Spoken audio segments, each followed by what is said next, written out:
Angas ng forma ni Pink, oh. Ano masabi mo? Ganda yung lugar? Oo, parang Bulates, Bulacan. Wala pa 30 minutes lang. So successful na naman yung nahanap kong lugar. Yes. Yan, kitang-kita natin yung mga tanim nila na stevia. Ito yung ano, stevia na dahon. Ano yan? Matamis hindi. Parang iba na yun. Yan yung bulaklak. At dito sa loob ng Honesty Corner ay wala kayong makikitang bantay na nagtitinda dahil yung mga bayad ay isushoot nyo na lang dito. Yeah.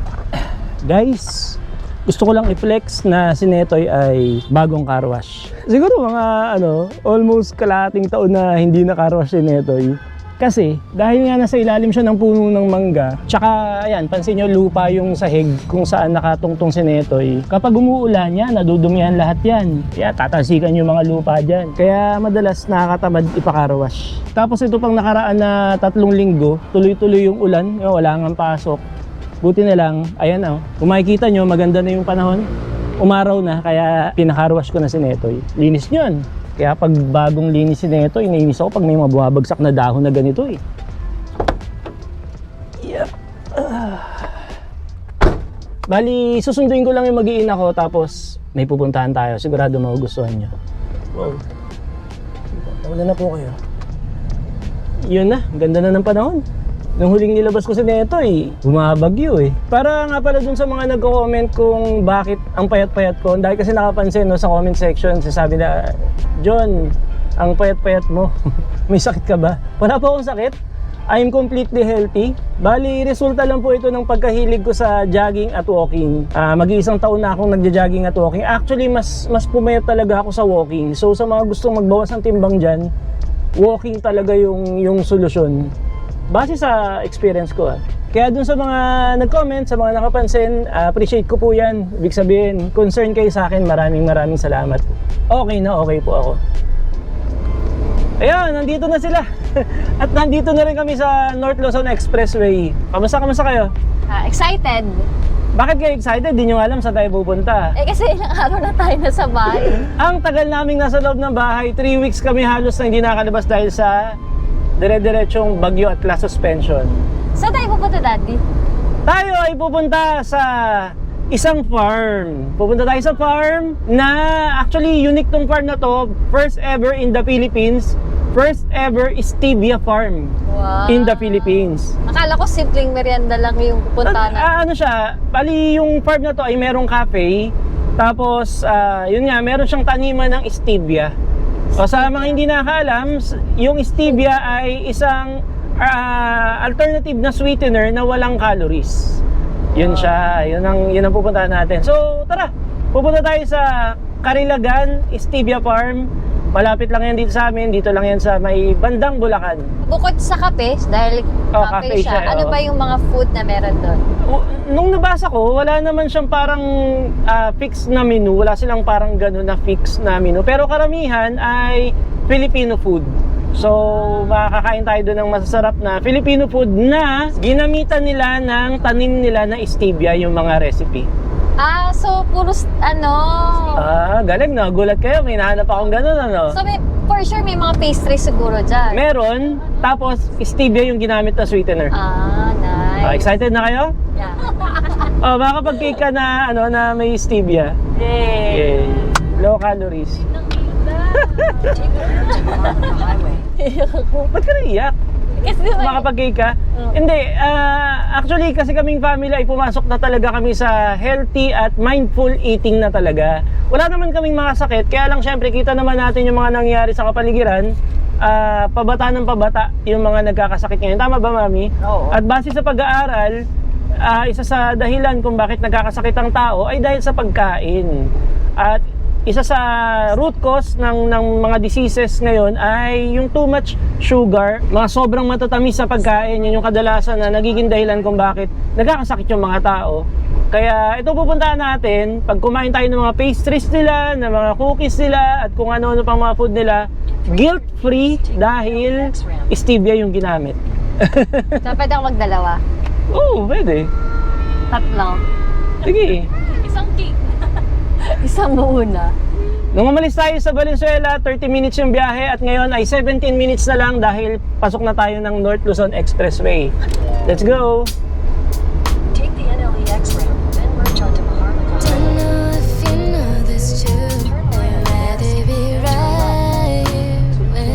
Yan, makikita natin may mga signage na ng Karilagan. Ayan, oh. So, yung mga pagkain nila nandito na. Nakikita na natin doon sa mga poste. Dami natin nadaanan, no? Dami na. Yan. May bangus. May bangus. May halo-halo. Dati may manok! Ayun, meron silang Karilagan. Bagnet. Ay, Benggit. Anong Benggit? Ay, ito na. Ala, ang lapit lang pala. Sabi ko sa'yo eh. Yan. Kamilain. Sir, good afternoon po sa Karilagan Cafe. Parking po natin sa kanan. Apo. Angas ng forma ni Pingo. Yan. Dati may pinto, oh. Hindi, parang mahaba. Mataas siya eh. Maliit lang yung atin. Zero. Iwanan lang natin na ito dito. Dito yung parking, pero yung restaurant ay sa kabilang side. Doon tayo pupunta. Alam nyo ba na ang Karilagan Stevia Farm sa Bukawi, Bulacan ay itinuturing na kauna-unahang stevia farm sa Pilipinas? Nice. Ganda. Ano masabi mo? Ganda. Ganda yung lugar? Oo, parang Bulacay sa Bulacan. Ganda. I mean, ang lapit na lang kasi. Nagsimula ang farm noong early 2000s at umabot sa mahigit kumulang 5 hektarya ang mga naging stevia farm nito sa Bulacan. Ang stevia na kanilang ginagamit ay mula sa Paraguay at inangkop sa kondisyon ng Pilipinas bago ito na-certify ng Bureau of Plant Industry. Ito na yata yung mga stevia. Ang kakaiba rito, hindi lang stevia ang makikita. May farm, cafe, at mga pagkain gumagamit ng stevia bilang natural na pampatamis. Kaya dito, literal na farm-to-table ang experience. Nature to nature, oh, ganun nga. Wala pang tayo isang oras bumiyahin. Wala pa, 30 minutes lang. So, successful na naman yung nahanap ko lugar. Yes. No. Ganda. Yan, kitang-kita natin yung mga tanim nila na stevia. Nandito yung mga tanim nila. Yung mga binhi pa lang, oh, maliliit pa lang. So, yung mga stevia pala na sweetener na ginagamit nila ay galing talaga dito sa mga sarili nilang pananim na stevia. Stevia plant. Yan, sa mga hindi nakakaalam, ang stevia ay isang uri ng halaman na ginagamit as sweetener sa mga pagkain o sa mga inumin na almost 0 calories. Kaya hindi siya talaga mag-i-spike ng blood sugar. Pasalubong, mami. May mga pasalubong. Hello po. Good afternoon. Ito po ang aming sweetener na stevia. Alternative po siya ng asukal. Pwede po siya sa diabetic or hindi diabetic. 0 calories and no cholesterol po siya. Hindi naman ibig sabihin na pang-diabetic lang siya, no? Yes Pwede po. siya sa mga ano lang, no, mga mindful na eating, tama ba? Yes po, sir. Yung nagbabantay ng calories. Ang kagandahan niyan, sir, diabetic friendly. Kahit na hindi ka diabetic, okay yan kasi ano siya no sugar po ang ginamit dyan. Ang problema kasi nung iba, no, kapag diabetic na, tsaka lang nagdidisiplina sa pagkain, Yes. tama ba? Yes po, sir. At least ito, hindi ka pa diabetic, at least maiwasan mo na maging Maiwasan niyo na po diabetic. yung pagiging diabetic. Yan, marami pong pupunta dito, ate. Opo, marami po, lalo na pag weekends, Opo. marami pong mga taga-ibang lugar na pumupunta dito kasi mas gusto po nila yung healthy raw dahil sa panahon ngayon talagang kailangan natin maging healthy living. Totoo. Ano po yung mga product na nandyan? Ayan, meron po kaming mga juices na mga no sugar added po yan. Merong cucumber, may iced tea, and then may red tea rin po. Meron din po kaming maxi trim na pampapayat with L-carnitine. Ayan po, ito naman po ang aming mga glorious coffee na mga no sugar din. Meron po kaming mangosteen, may malunggay. Meron din pong with brown rice coffee. Ito po, masarap po itong chocolate na to kasi po ito ay native cacao, hindi po Wow, siya powder nice. na chocolate. Kaya Opo, masarap po siya. So, Kasi may natural, organic natural talaga. din po siya, organic din po yung mga yan. Na may stevia din. With stevia po ayun din nga, silang ayun, may lahat. stevia Yan. din. Kaya safe po sila at saka no guilt po yan pag ininom ng mga tama. bata. Oo. Karamihan kasi na nagkakasakit ngayon, no, pabata ng pabata. Yes Tama po yung ba? mga sa sugar po. Dahil sa sugar Yes eh. po, Minsan sugar yung nila mga po. bata nasa ospital na dahil sa taas ng mga sugar nila. Opo. No? Yan. So, malaking tulong tong mga product na inyo. Meron din po kaming baked products dito sa Ayun, mami, baked product. Ayan, stevia na rin po ang ginamit, mga pastry namin yan. Ayan po, choco tart. Meron din po kaming stevia na buns with malunggay po Ito siya. po ba ay proven na hindi talaga nag-spike sa sugar? Anong flour ang ginamit? Wheat flour lang po ang ginamit. Wheat flour din. Mhm. So, Kaya wala lang lang po. siyang sugar talaga. Wala po siyang sugar. Pero wheat flour. Okay. Yan, mga garlic bread po namin, Apo. toasted. Ano po yung best seller? Best seller po namin dyan is ito pong mini buns na with malunggay tsaka po itong choco tart. Ito po, meron din po kaming chili garlic organic din yan, sir. Na with stevia na rin. Yun po bang salted egg nyo with stevia? Wala. Wala. Ano mga menu nila, mami? Teka, nasa welcome pa lang ako. Welcome. May mga soup. Yan, salad, stevia farm salad. Ay, gusto ko yan. Marami silang ulam. Pati nga yung stevia farm salad. Ito. So possible na yung stevia farm salad ay stevia na ginawang salad, tama ba? Oo yata. Yung Green mismong... toast with vegetables and creamy house dressing. O sige, tignan natin. Tapos, meron silang mga ulam, beef. So, typically, ang menu nila is rice meal. Rice meal. Mga pang Pilipino. Filipino food, talaga kadalasan. sila. May mga inihaw sila, seafoods. Tsaka yung presyo is, hindi ko siya masabing mababa, hindi ko rin masasabing sobrang taas, mid-range yung presyohan nila dito. And so, order lang muna kami, tapos pag umorder na kami, pakita namin sa inyo, and then sabihin namin sa inyo kung anong lasa ng mga ulam at pagkain na merong stevia, galing mismo sa stevia farm nila. Wow! Thank you! Ano masasabi mo sa salad na to, mami? Sa looks niya? Baka ba sarap? May mga unusual siyang dahon. Yung hindi tayo madalas sa kinakain. Ito. Ito. Yan. Hindi pa ako nakatikim niyan. Hindi kaya yun yung stevia? Pwede. Saka may mga bulaklak. So, ang una nating pinaserve ay yung kanilang stevia farm salad. Ito yun, oh. Yung itsura niya, para siyang punong-puno ng sustansya. Yun yung itsura niya, oh. Parang pag kinain niya, super healthy. Hindi ko yung stevia. Tingin ko rin, ito yung stevia. Itong dahon na to. Stevia leaf. Tama ba kami o mali? Paki-comment ka dyan sa comment section. Kung ito yung stevia plant, game, buka natin. May squeeze siguro yung lemon. Asan yung lemon? Na po na. Squeeze na natin. Squeeze natin yung lemon. Oo, Yan, may corn siya. May niyang- carrots. Tapos may, anong tawag doon? Yung bread na, Oo, may toasted bread. yan. Yan na. Yes. Yun na, bulalo. So, ito na yung bulalo. Yan, oh. Wow. Para tayo nasa Tagaytay niyan. Sarap. Kaya kapag bulalo kasi kami ng masarap kapag nasa Tagaytay. Pero ngayon, nandito lang tayo sa Bulacan. Pero may bulalo. Pero may bulalong May bulalo sa special. Bulacan. May bulalo sa Bulacan. Hanapin natin yung dahon. Napunta sa ilalim. Cheers! Laki nung akin. Stevia Farm Salad.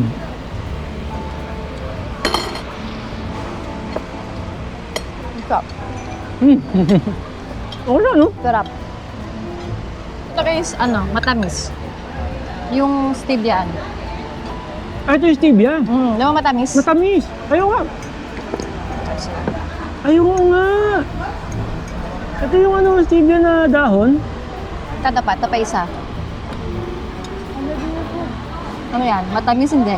Parang iba na yun. Yan yung bulaklak. Ay, bulak na. Papapait eh. Pero yung stevia na dahon niya, matamis. Masarap siya. Ano siya? Kakaiba kasi may tamis yung salad. Mm. Usually kasi ang natitikman ko salad yung tamis ng mangga. Oo, tama. Pero ito, Tsaka yung asim nung dressing. dressing. Pag yung Caesar salad dressing, gano'n. Pero ito yung tamis niya, tamis na guilt-free. Kasi alam mong stevia, no? Alam mong yung nagpapatamis sa kanya ay healthy. Stevia, walang sugar spike. Yan, guilt-free. Matamis talaga yung stevia. First time ko nakatikim ng stevia. Na dahon.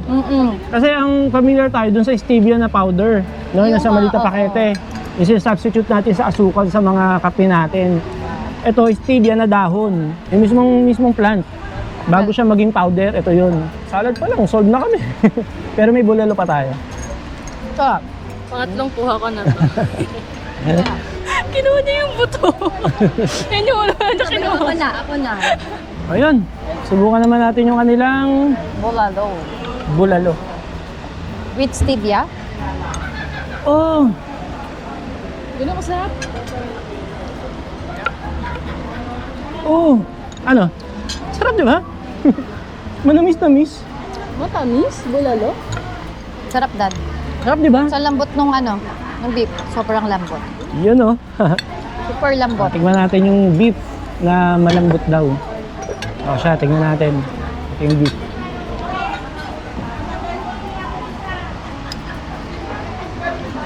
Nalaga sa tinidor ko eh. Sarap. Magkakanin ka ba? Kanin ako. Sarap eh. Baka iniisip nyo, binayaran kami para mag-vlog dito. Hindi ah. Gusto ko lang mag-travel food vlog gamit si Netoy. At dito kami napunta sa Carilagan Stevia Farm. At legit na masarap yung mga pagkain nila. Sarap. Ang cute ito kaya.